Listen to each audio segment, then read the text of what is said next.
Well, hello my Jedi friends. Today we're going to talk about bad things happening to you. And I'm going to tell you that bad things don't happen to you. Because bad things are only bad things if you don't learn something from them. So, let's talk about honey badgers, which may seem like an interesting segue today.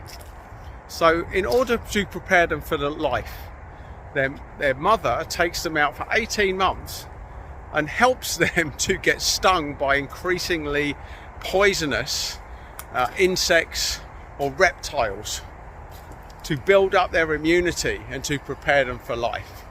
Now, the honey badger that doesn't have the benefit of all of those stings and bites and venom will not survive. And life is exactly the same.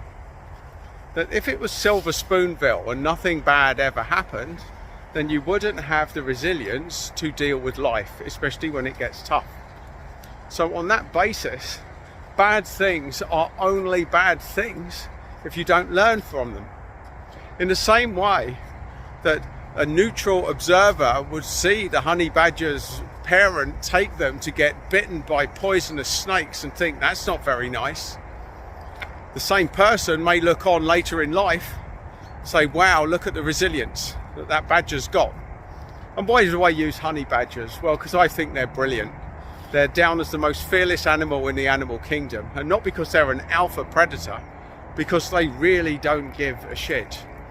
They are massively resilient. They're the only animal dares enough, stupid enough, to go and put their face in a beehive to grab some honeycomb. That's how much they've built up their immunity, and that's why they're honey badgers. So you need to be more like a badger, especially when reflecting whether things are actually bad. Now, I'm not here to say that things aren't actually bad. Some bad things happen, there's some bad people out there, my friend. But are you going to let them end your life? And when I say end your life, I don't just mean kill you. I mean something even worse. They kill you from the inside and you die slowly. Now, that happens when you start blaming stuff and blaming people for things that happen and not learning the lessons. Now, I'm not saying it's an easy job to learn or integrate the lessons and to move forward with your life. Anything but, especially if you're sensitive to energy. But the point being that these things do happen and you have two choices, because ultimately you're in it on your own. People can support you, people can love you. You can have family around you, you can have friends around you wishing all their best, but if that doesn't come from within, if the learning doesn't come from within, if the growth doesn't come from within, it doesn't matter who you've got surrounding you. So the point being, my friend, that when you're reflecting on the worst things that have happened to you, you have to look at it through the eyes of a badger. If you've had bad stuff happen, you could be building up your immunity for the next level, because the odds are that you're here for a bigger purpose and you haven't even begun to discover what that is yet. So being able to move through, to take the lessons, get the paper, write it down, get someone to help you through it. What did you learn?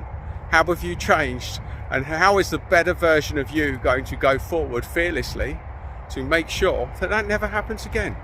Or at least you limit the chances of it happening again, because of the new self-aware you, with all of these new learnings from all of this bad stuff that's happened, transforming it into something good. Because you have learned, you have grown, and a better you has come out the other side.